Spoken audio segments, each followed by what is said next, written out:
Hi, it's Dustin with Utica Construction. Today we're going to be showing you how to patch a hole in drywall.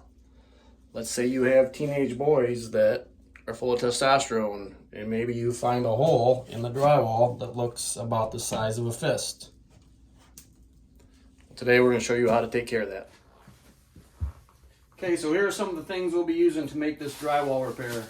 Some plastic, some blue tape to cover the floor, clean up our mess. We got a razor knife with a nice clean blade to cut open the drywall and clean up the hole.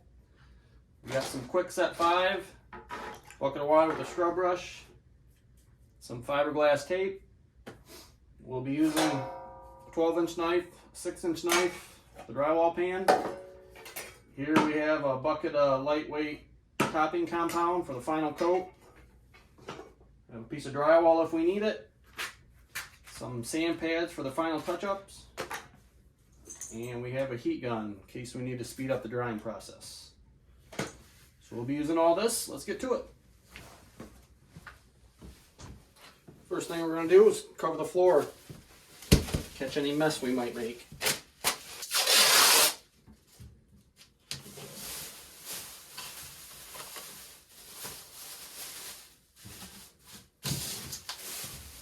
Now we're going to take a razor knife and we're going to cut open the hole and get rid of any loose or damaged drywall.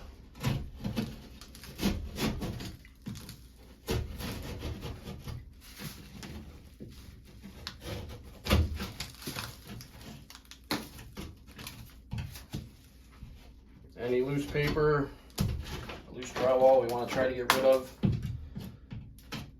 That'll help with the filler cement, everything bonding nicely. Make the patch easier. Okay, so there's a number of different ways you can repair a hole like this. I'm not going to say there's a right or wrong way, although there are some ways I would not recommend. We'll save that for another video. But it all depends on the resources you have and the materials you have on hand.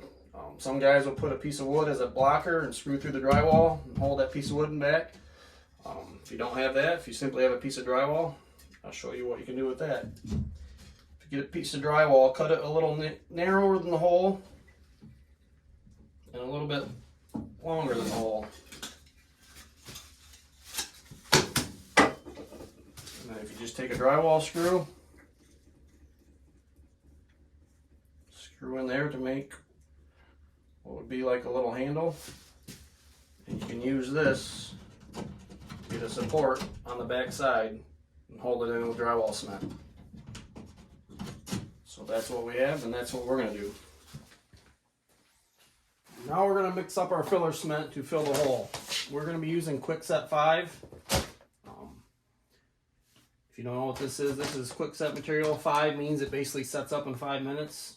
You can use 45, you can use 90, but I would recommend a Quick Set versus an all-purpose or a topping. This is stronger and will dry quicker. So we're going to put a little mud or a little water in a pan, mix up our Quick Set.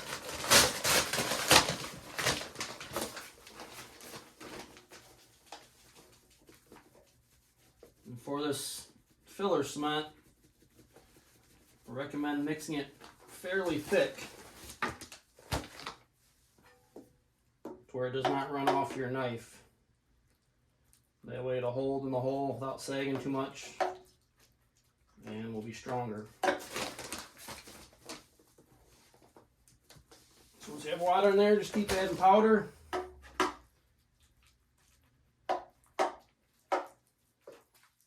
Like I said, there's multiple different ways you can do this. This is just how I would do it with what I have.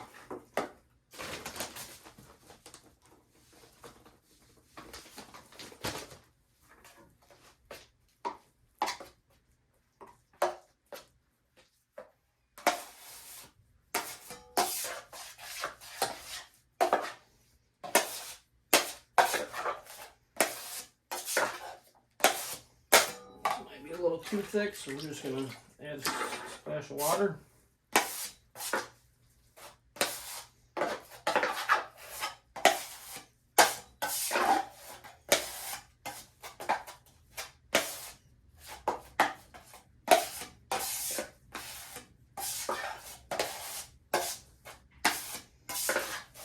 See, I mixed this pretty firm.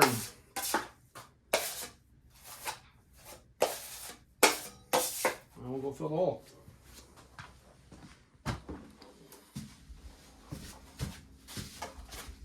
Okay, so now we're going to take our quick set cement. Put a little bit of mud on each side of the piece of drywall we're going to use for our back blocker. Put it in there. Pull it to the back side so that mud help hold that piece of drywall there for a second.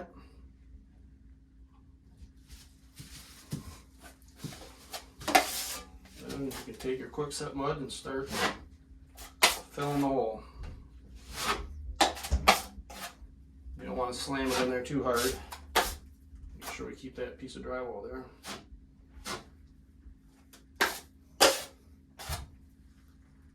One thing about using the quick set mud, like this is quick set 5, even though it's 5, sometimes over painted surfaces, it will not dry out in 5 minutes. It may take a little longer. Just a heads up on that.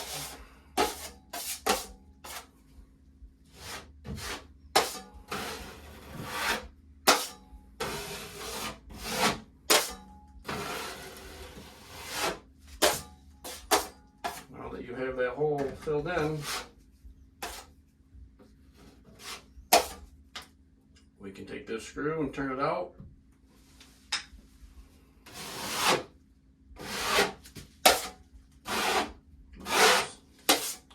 Let that set up for the next coat. Okay, we gave that about 10 minutes to get good and set up. We just simply mix some more quick set 5 for the next coat. This did sag a little bit, so we're basically just going to scrape that off, or smear over it, flatten it out a little bit.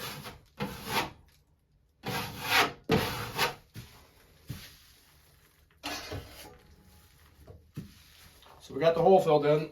Now we're going to tape it with some mesh tape.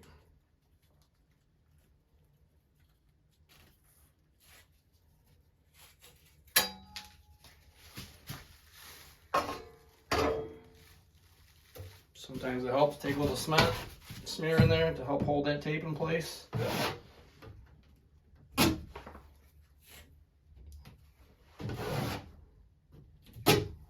going to use the mesh tape to cover the whole hole. Now we got our quick set 5 for the next coat. This time it's mixed a little bit thinner. We are coating over it, we're not filling anymore. Basically all we're going to do is make sure all the tape's covered.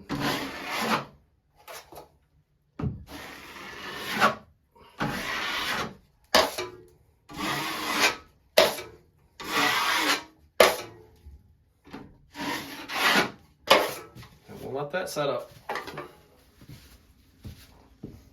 Just a couple quick things while we're waiting for this to set up, and go over what we've done so far. So far I've just used the quick set 5. I used that to fill the hole, and then we fiberglassed it, and I used that again to put a coat over it. A pretty heavy coat to cover all the tape. Like I said, there's multiple ways you can do a patch like this. This is just the way I would do it with what I have. But when it comes to after you put the fiberglass tape on, I like using the quick set stuff, because when I do a job like this, trying to be efficient, trying to be clean, I'm trying to get away with as little sanding as possible. You can use an all-purpose or a topping compound to coat over that fiberglass tape. But like I said, you want to get the tape covered, and if you use one of those materials, you're going to end up having to sand it. With the quick set stuff, as it starts to set up, I'll show you how you can kind of wet sand it to keep the sand down, keep the dust down. But while I'm waiting, I'm going to pull out the porta-cable heat gun, put some heat to it to help speed it up a little bit.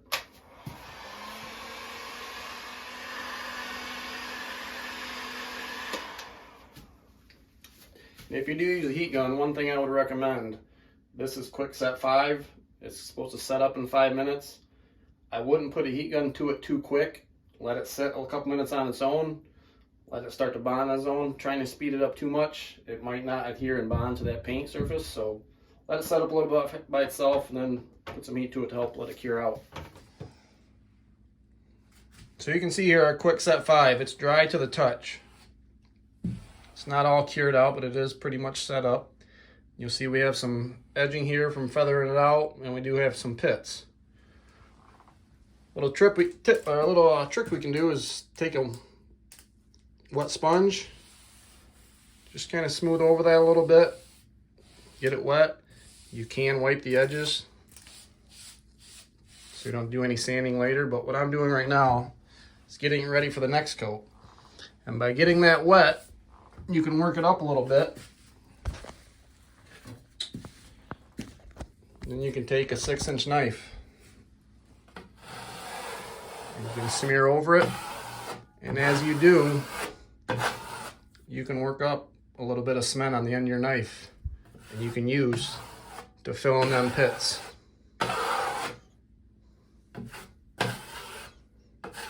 Or coat over them feathered edges.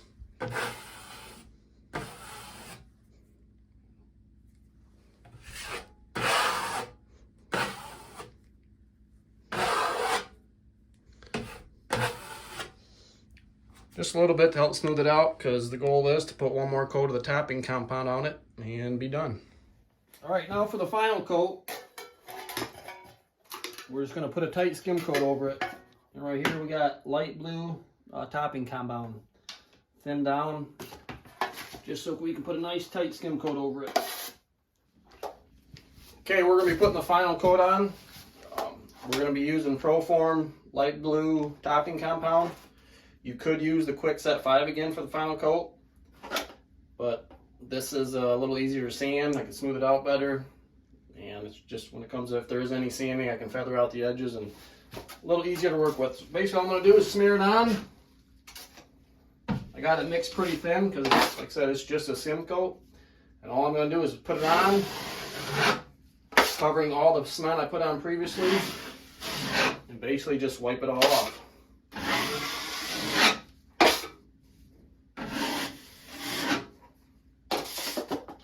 Like I said, there's a number of ways you could do it. You could use different cements. You can stay tuned for another video while I'll talk about different cements I like to use and what I like to use them for and how I prepare them. So we'll let that set up for a little bit, let it dry out, do a little sanding if we have to around the edges, and it'll be ready to texture. Okay, so we put the heat gun on that final coat to help dry it out quick. It's all set up. Now we're just going to take a sand pan or a sand sponge and just kind of wipe over any edges, smooth it out best we can.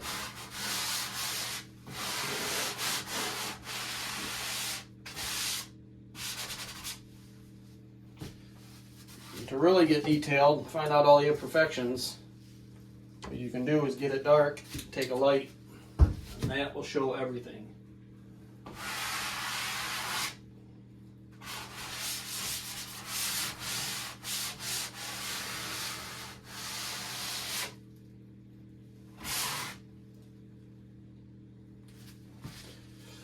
So a little bit of sanding, but not much.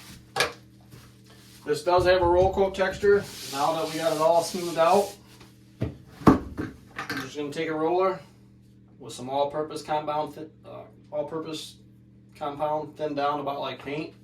And to match that roll coat texture, we're just going to roll it on the patch, roll it out best we can to try to match it up.